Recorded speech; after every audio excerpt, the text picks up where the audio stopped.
Hello, my name is Ashley Metawadage, and I am a current senior here at the University of Central Oklahoma. I play on the women's soccer team here, and I am pursuing a degree in professional selling with the hopes of graduating this summer. I am pursuing a potential job in the selling field of either pharmaceuticals or medical equipment. And today I'm going to be presenting my PowerPoint on a novel that I read called How to Become a Rainmaker by Jeffrey J. Fox. So let's get started. What is a rainmaker? A rainmaker is anybody that is bringing in money into an organization, and rain equals money. Common rainmakers that you see every day are CEOs, directors of operations, agents, chancellors, owners, sales reps, and partners. We see rainmakers every day. And you cannot be a rainmaker if you don't have a customer.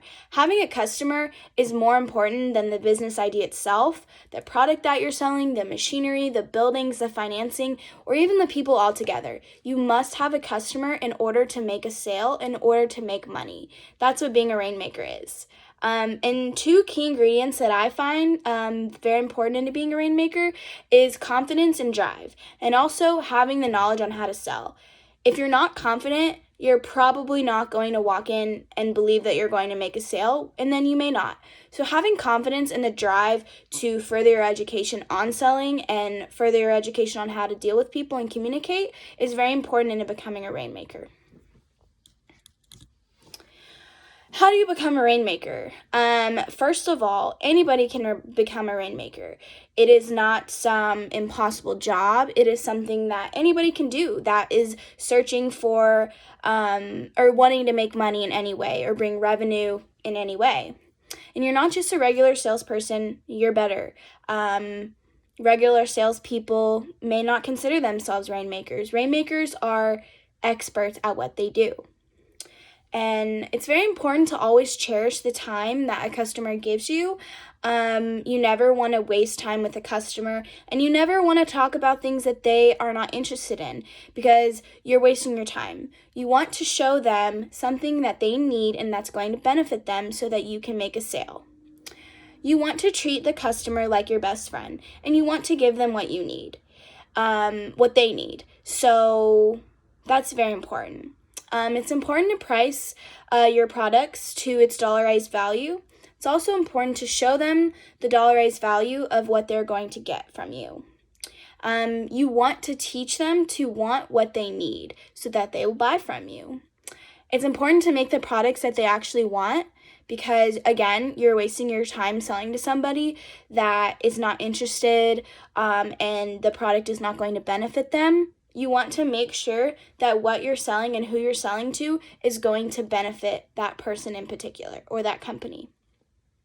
It's important to get it to them when they want it and on time, and to give them extra, give them more than they even ask for, because you want them to come back and be a reoccurring customer. You want to assist them in paying you and signing the deal, and then lastly, make the sale.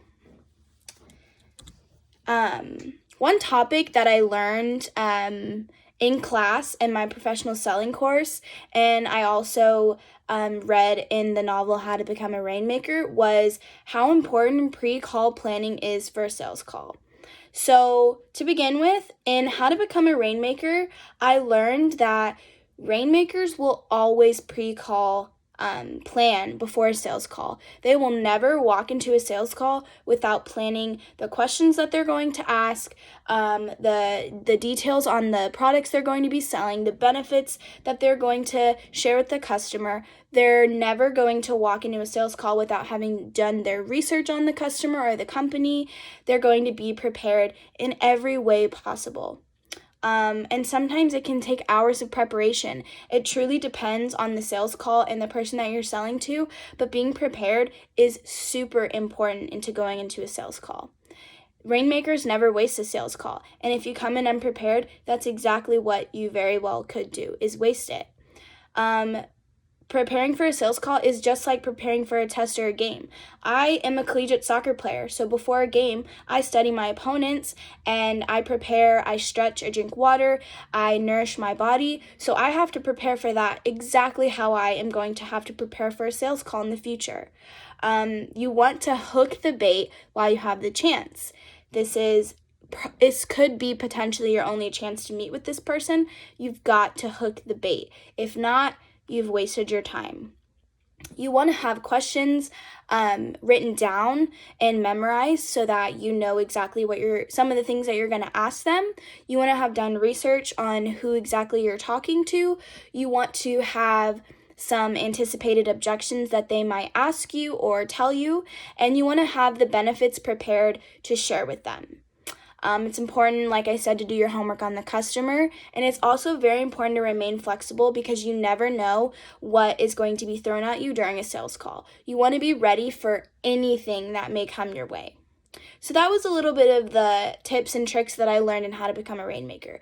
I also learned how important pre-call planning for a sales call is during my professional selling course that was taught by Professor Bob Kaiser at UCO. So in this course, I learned that you can literally never be more prepared or over-prepared for a sales call. You need to study as much as you can on the client so that you know what they need when you walk in. You want to know how you can benefit them before you even walk through the door. That's very important. You don't want to schedule a meeting with somebody that is not wanting or even interested in what you're selling to them. I also learned in my selling course that you can practice in the mirror or practice with a friend. Something that we learned in class was we actually learned some of the things that we could do while planning for a sales call. My professor kind of explained that pretty well for us during an entire class period. And you want to understand that you have one chance and you cannot let it slip away. It's important to pick 3 ways that you can benefit your prospect and focus on those 3 ways. I like to call those 3 things my agenda. So when you walk in with your agenda, you want to make sure that you have those 3 things and have all of the information that you're going to share with them prepared in your brain so that you're not all over the place. And you also don't want to bombard your customer with more than 3 products or services because that might be too much for them to remember or too much for them to handle, and it could overwhelm them. So it's important to pick 3 of those things. It's also important just to not waste their time and your time telling them things that they don't care about. And lastly, it's very important to not be nervous and just be confident. If you've prepared, then it is a good thing to walk in confident with your shoulders back and your head held high, and believe that you are going to make the sale. So that is some of the things that I kind of learned in my professional sales class and also in the novel. And I really felt like the concept of pre-call planning was something that I was first introduced in my sales course, and then as I started to read the book, I furthered my understanding of literally how important it is to prepare and plan and over-prepare, because honestly, those things don't really exist. Over-preparing does not exist. It was explained in further detail in the book, which I really enjoyed because I was not exactly sure some of the things that I could be planning for a sales call, but now I feel like I have more of a grasp on some of the things that I'm going to prepare for and study and get ready for the sales call. I felt like the book really complemented this concept because it gave a number of tips on exactly how to prepare. And in class, we learned, like I said, how important it is on doing research on your prospect. For example, if you're selling to a towing company in Oklahoma City, it's important to go to their website and to do some studying and to jot some notes down on the company itself, their motto, their what they do. It's important to walk in knowing who you're talking to and to surprise them with some of the information that you might know about them. I also learned that you never want to walk into a sales call without preparation. It's pretty much one of the most important things is to be prepared. And I also learned in class that you need to remain flexible. So I truly felt like the book complemented the things that I had already learned in class about pre-call planning, and how important it is. The next concept that I'm going to talk about is resolving objections. So specifically in How to Become a Rainmaker, Jeffrey J. Fox tells you to turn the customer's objectives into a mutual customer rainmaker objective.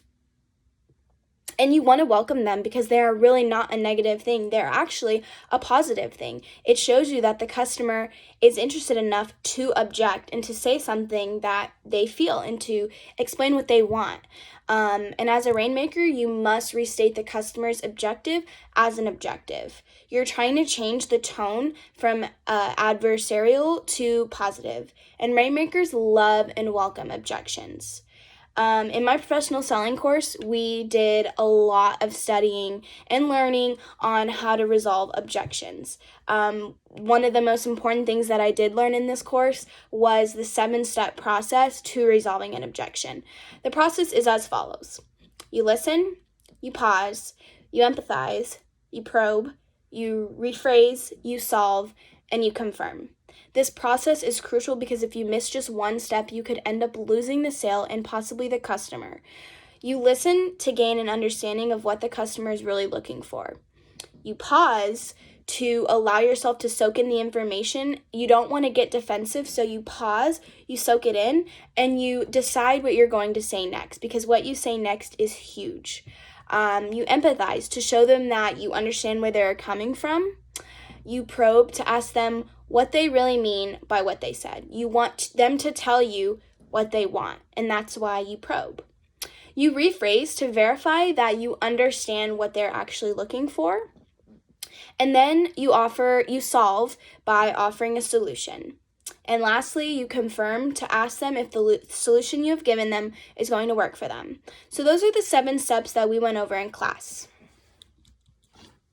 The concept of resolving objections is so crucial in the selling world, and certainly something that I was first introduced to in my advanced professional selling course.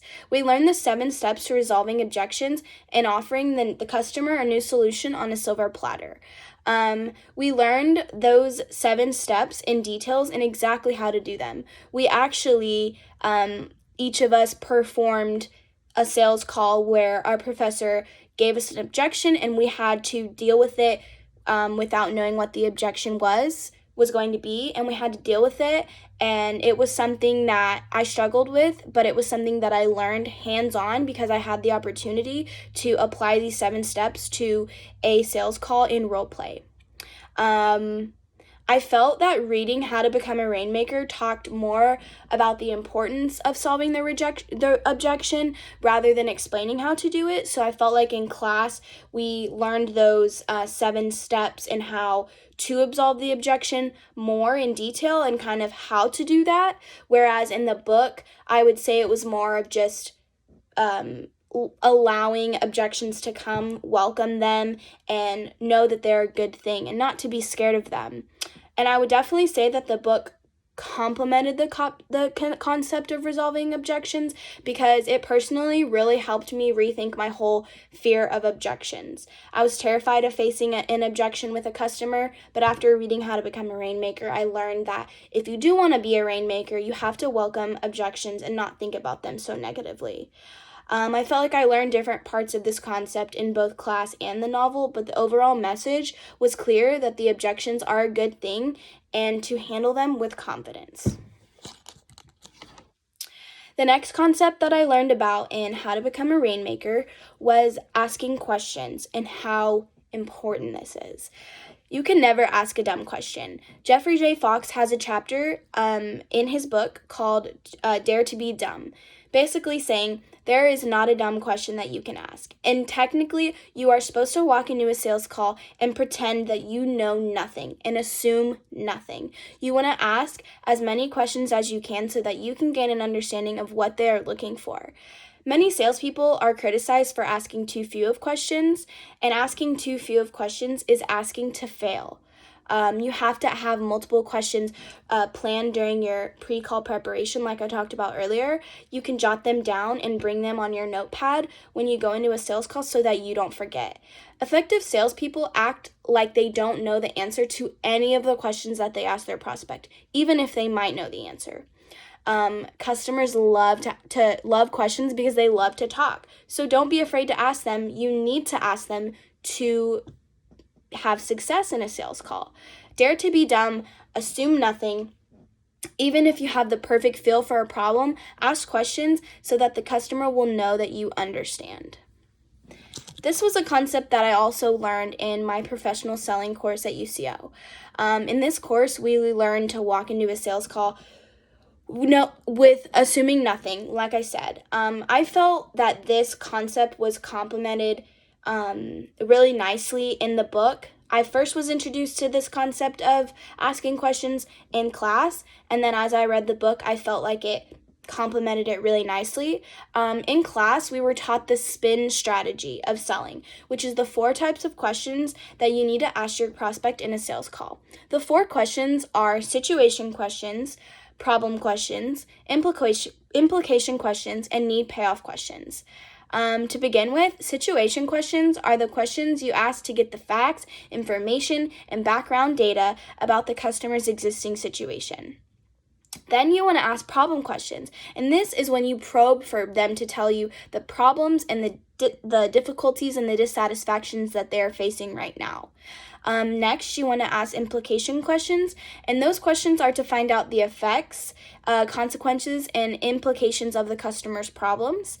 And then the last kind of questions that you want to ask are need payoff questions, and these are about the value or the usefulness of a proposed solution. All these questions are crucial to the success of the sale, and you need to ask these questions as if you know absolutely nothing. Again, I felt like the chapter in my book and the concept I learned in class, I felt like they tied together really nicely. I had previously been taught it in class, and then I felt like the book that I read, it kind of furthered my education on how important asking questions is and to not be afraid to ask them. During my semester of the class, one of the main topics, like I said, was spin selling. And that was where we learned the exact type of questions we want to ask and how to ask them. We learned examples, we went over examples, and we learned hands-on what kind of questions to ask your customer and how to do it. While the book was more focused on not being afraid to ask dumb questions or too many questions, but I do feel like it complemented this concept from class really nicely. These smaller concepts I felt like tied together and became one because the goal of both is to gain information from the customer on what they want, and then you will be able to decide how am I going to help them, which is how you're going to make the sale. And in the class, we dove into, like I said, the more kind of questions to ask. In the book, Fox dove into more of pretending to be dumb in order to get the customer talking and gain information. And to be honest with you, before reading that chapter in the book, I really didn't know that asking so many questions is what the customer is going to want, because customers do love to talk. So that was something that I really learned that I hadn't learned in class yet. And in conclusion, I would just say that I gained a huge insight on how to become a successful salesperson while taking this course. And then after reading the book, I decided I want to become a rainmaker because I want to make rain and I want to be great at what I do. Not only did I read How to Become a Rainmaker, I also read the Spin Selling book, Integrity Selling, The Social Styles Handbook, Sandler Rules, and Master of Sales. And all of these books helped further my education in selling altogether. There are many concepts that were in How to Become a Rainmaker that I had already studied because I took this course. I just feel like it gave me more confidence to walk into a sales call and perform all of the things that I had already learned in class. Reading this book really improved my knowledge of selling exactly, and it has made me more prepared to be a saleswoman. I feel more ready than ever to become a rainmaker, and I hope that you are too. Thank you so much for listening, and that's it.